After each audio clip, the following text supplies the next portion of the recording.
El día de hoy vamos a tocar el tema de síndrome nefrítico. Este pues es un síndrome en el cual se va a caracterizar por daño inflamatorio extenso de los glomérulos, lo cual va a reducir la filtración glomerular y al final se van a generar síntomas urémicos con retención de sodio y agua, lo cual va a culminar en edema e hipertensión. Además, el síndrome nefrítico comprende lo que es hematuria, piuria y proteinuria, la cual va a ser leve a moderada y generalmente en rango no nefrótico. También puede haber cilindros eritrocíticos en lo que es el sedimento de orina. La hematuria aquí va a ser micro o macroscópica. La hipertensión arterial y edema se debe más que nada a la retención hidrosalina volumen dependiente, y también pueden aparecer manifestaciones graves de hipertensión arterial como lo sería encefalopatía hipertensiva e insuficiencia cardíaca. El paciente también puede presentar lo que es oliguria e insuficiencia renal por reducción de lo que es el filtrado glomerular. La enfermedad que típicamente va a cursar con este cuadro va a ser la glomerulonefritis aguda post-estreptocócica, que es la causa más frecuente de síndrome nefrítico en el niño. El síndrome nefrítico pues se caracteriza por inflamación aguda de glomérulos y túbulos, generalmente autolimitada, que pues va a curar en días o semanas. También va a haber hematuria y proteinuria debido al daño de lo que es la pared glomerular, lo cual va a permitir pues que los hematíes y las proteínas pasen al espacio urinario, y esta proteinuria va a ser en rango no nefrótico. En cuanto a la etiología, pues en general en lo que son los niños y los jóvenes se va a asociar a glomerulonefritis endocapilares, y en adultos ancianos se asocia a lo que son glomerulonefritis extracapilares. Dentro de la etiología tenemos que se puede ver a infecciones como lo puede ser pues, por bacterias después de un cuadro faringoamigdalar, una endocarditis, abscesos, osteomielitis, neumonía, meningitis, fiebre tifoidea, lepra, brucela o sífilis. También se puede ver a virus como el hepatitis B, hepatitis C, VIH, virus Epstein-Barr, citomegalovirus, varicela, rubiola, parotiditis, sarampión y coxsackie, o por ciertos parásitos o hongos como cándida o la coccidioidomicosis.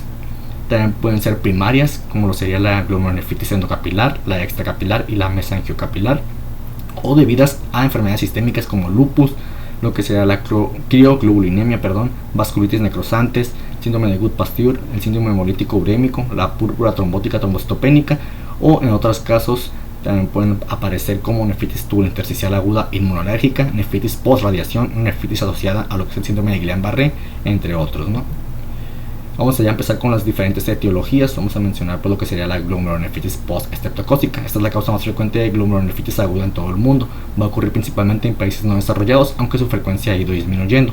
Va a ser mucho más frecuente en varones y afecta a niños entre los 2 a 14 años, pero en unos países en desarrollo puede ser también común en ancianos. Se va a caracterizar por ser una glomerulonefritis proliferativa difusa endocapilar de manera aguda. Aquí va a existir un antecedente de infecciones en piel y faringe con estreptococos de lo que son los tipos M, que van a ser cepas nefritógenas.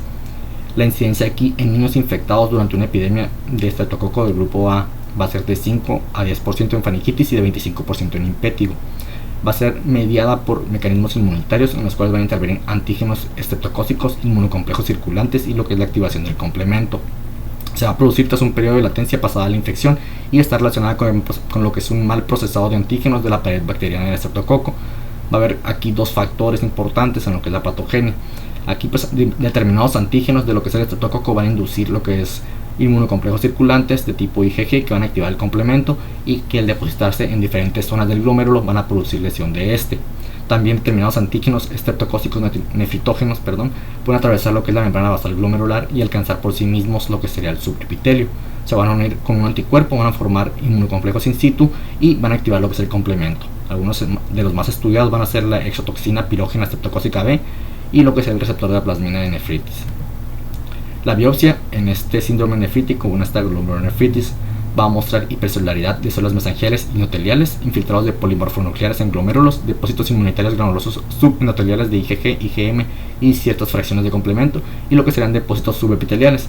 Aquí el cuadro inicial va a ser un síndrome nefrítico súbito con antecedente de una infección por estreptococos piógenes, con un periodo de latencia de entre 1 a 3 semanas en infecciones faringias y de 3 a 6 semanas en infecciones cutáneas.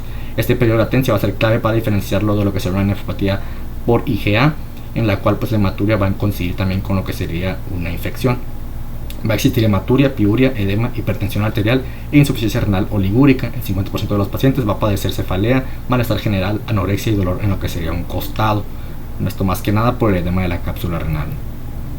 En lo que sería un análisis de orina puede haber hematíes dismórficos con o sin cilindros hemáticos, y también va a haber proteinuria. Habitualmente va a ser menor a 2 gramos por decilitro. Se menciona que en el 5% de los casos o menos del 5% de los casos puede alcanzar lo que es una proteinuria en rango nefrótico. También se ha descrito un factor reumatoide positivo en el 30-40% de casos, presencia de lo que serían las crioglobulinas y lo que serían anticuerpos contra mieloperoxidasa en el 10% de casos. En ocasiones también si realizamos un cultivo de garganta o piel puede llegar a ser positivo, entre un 10 a un 25%, algunas referencias mencionan que hasta un 70% de los casos, pero el diagnóstico pues, se va a confirmar con una mayor concentración de lo que sea la antistreptolicina O, en el 30% de casos lo que sería anti-DNasa y anticuerpos contra hialuronidasa. No se realiza aquí la biopsia renal de inicio para confirmar el diagnóstico en la mayoría de los pacientes con lo que será una glomerulonefritis postcrocócica, ya que habitualmente la resolución va a iniciar en 1 o 2 semanas después de lo que es iniciado la presentación. Las indicaciones aquí para realizar lo que es biopsia son sospecha de otra glomerulonefritis hipocomplementémica que debute con síndrome nefrítico o una glomerulonefritis rápidamente progresiva, complemento persistentemente bajo por más de 6 semanas, hematuria recurrente que sugiera una nefropatía por IgA o lo que sería la elevación persistente o incremento progresivo de la creatinina sérica. El tratamiento pues aquí va a consistir en controlar la hipertensión arterial, así como la sobrecarga de volumen con restricción de líquidos y sal, y también lo que sea el uso de diuréticos. También aquí se puede valorar lo que es el uso de la diálisis, la cual va a ser indicada en caso de fracaso renal oligúrico y la sobrecarga de volumen que no responda a diuréticos. Solo aquellos pacientes que tengan un cultivo positivo para Streptococcus pyogenes deben recibir lo que es tratamiento antibiótico para este. El pronóstico generalmente es bueno y la insuficiencia renal permanente va a ser rara. La glomerulonefritis post-estreptocócica recidivante es rara también, a pesar de que el paciente presente infecciones estreptocócicas repetitivas. Pocos niños van a morir en etapas iniciales, a diferencia de lo que son los ancianos. En niños la hematuria y la proteinuria van a desaparecer generalmente entre 3 a 4 semanas después de lo que es iniciada la nefritis, pero un 3 a 10% de los niños puede padecer hematuria microscópica persistente, proteinuria no nefrótica o hipertensión arterial. Otra etiología será la endocarditis bacteriana subaguda. Aquí la glomerulonefritis va a ser una complicación típica, particularmente en quienes no han recibido tratamiento, tienen hemocultivos negativos o tienen lo que sería una endocarditis de la mitad derecha del corazón. Es poco común que se presente porque se necesitan de 10 a 14 días para que se produzca lesión por complejos inmunes, momento en el cual pues ya se ha recibido tratamiento y se ha practicado cirugía de urgencia.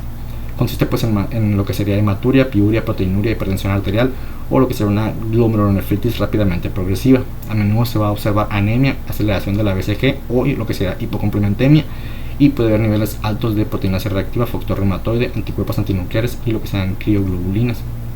En pacientes con derivaciones ventrículo-auriculares o ventrículo-peritoneales que tienen infecciones pulmonares, abdominales, pélvicas o cutáneas, y en quienes tienen hipótesis vasculares infectadas puede presentarse lo que es una glomerulonefritis en forma de una infección bacteriana persistente en la sangre. Un porcentaje significativo de estos casos se va a observar en adultos y el agente predominante va a ser Staphylococcus. Los riñones en la endocarditis bacteriana subaguda van a tener hemorragias subcapsulares y en la biopsia renal se va a observar lo que es una proliferación de necrosis focal con depósitos inmunitarios en lo que sería mesangio, subendotelio y subepitelio de IgG, IgM y fracción de C3. También se pueden identificar infartos embólicos o abscesos sépticos. Las lesiones renales comprenden 3 tipos de lo que sería la glomerulonefritis: membrana proliferativa, proliferativa difusa o mesangio proliferativa. Todas estas pueden culminar en lo que sería una glomerulonefritis rápidamente progresiva. El tratamiento pues aquí se va a centrar en erradicar la infección y se va a tratar a casi todos los pacientes como si padecieran lo que es endocarditis bacteriana subaguda. Aquí el pronóstico pues va a ser reservado.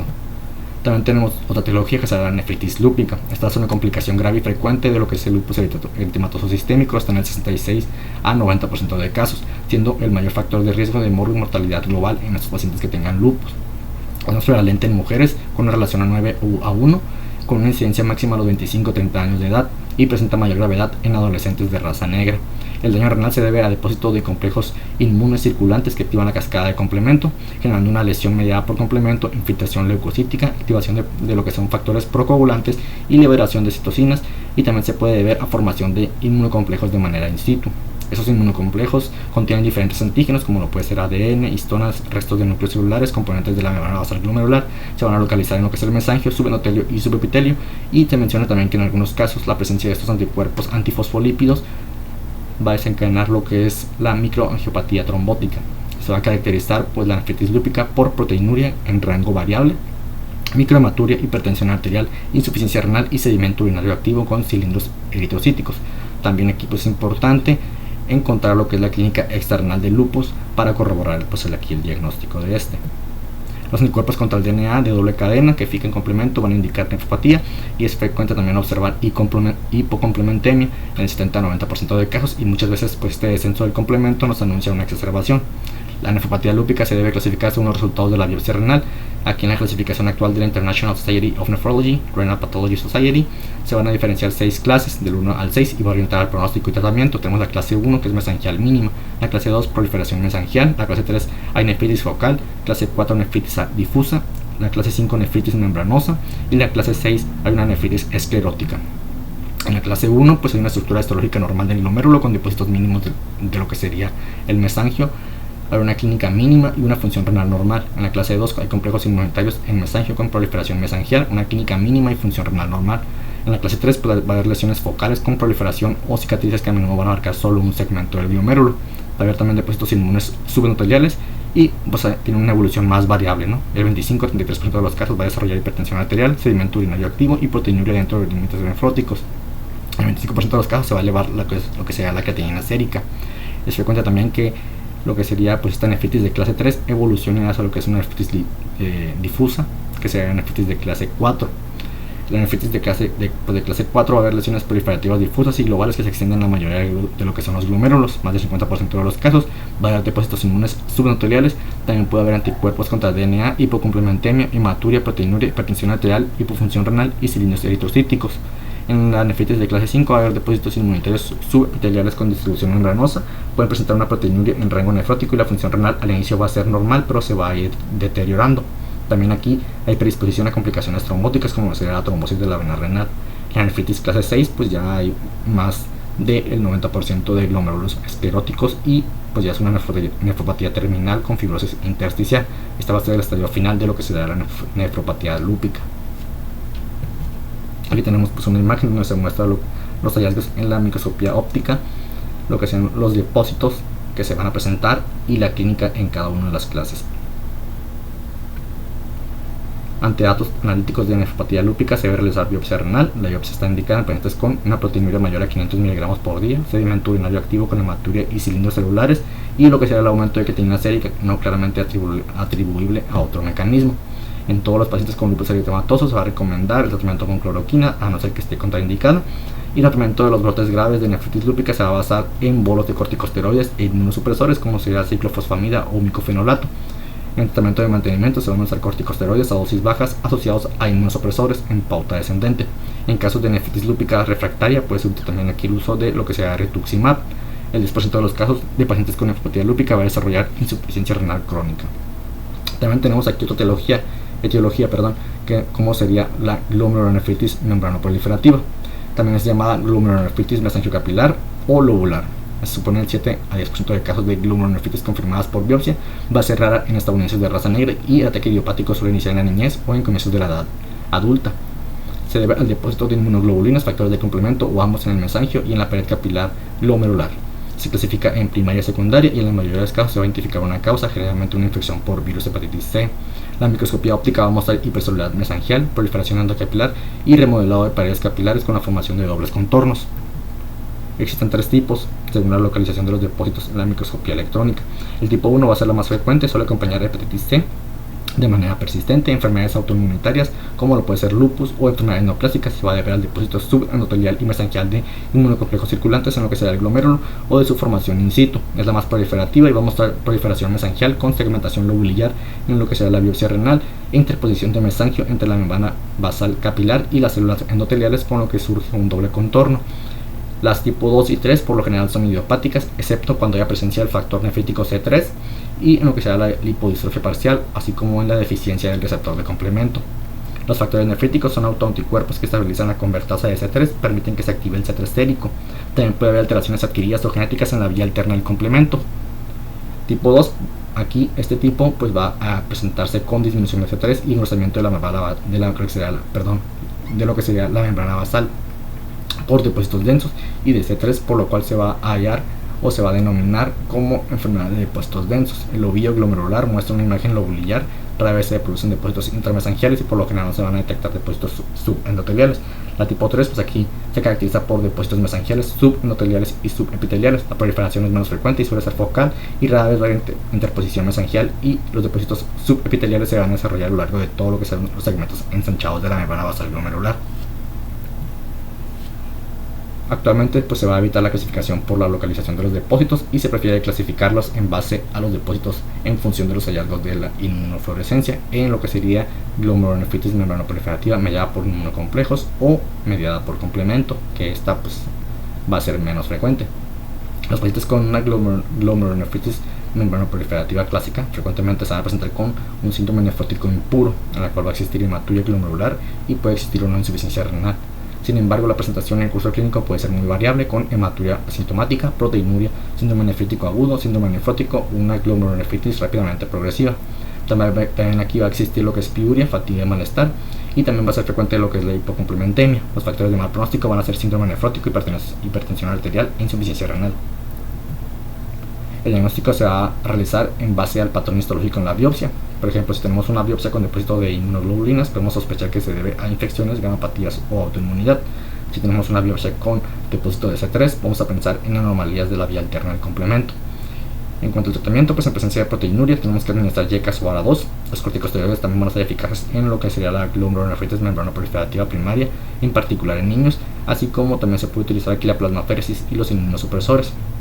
Si hay defectos en la vía del complemento, eculizumab puede ser benéfico. En las glomerulonefritis membranoproliferativas secundarias, lo más adecuado puede ser el tratamiento etiológico, ¿no? También otra etiología pues sería la glomerulonefritis mesangioproliferativa. Esta se va a caracterizar por expansión del mesangio y lo que sería hipercelularidad de este mismo. También va a haber paredes finas y de contorno único de los capilares y depósitos inmunitarios en mesangio. La enfermedad mesangioproliferativa puede detectarse en nefropatía por IgA, paludismo, glomerulonefritis post-infecciosa en fase de resolución y nefritis lúpica clase 2. Después de descartar estas entidades secundarias, se va a confirmar el diagnóstico de lo que será la glomerulonefritis mesangioproliferativa primaria en menos del 15% de las biopsias renales. Los pacientes que solo tienen hematuria pueden tener una evolución muy benigna, y los que muestran proteinuria intensa a veces van a terminar en lo que es insuficiencia renal. Aquí va a haber beneficio de usar YECAS o ARA2, corticosteroides o lo que sean citotóxicos. Por último tenemos la nefropatía por IgA, también conocida como glomerulonefritis mesangial IgA o enfermedad de Berger. Esta es una glomerulonefritis, se conoce como la más prevalente en todo el mundo, siendo más frecuente en raza asiática y caucásica. Es más frecuente en varones con una relación 2:1 y eventualmente va a debutar en la segunda o tercera década de la vida. En la patogenia está implicado el depósito mesangial de IgA, y además pueden observarse depósitos de IgG y complemento, con implicación en la gravedad.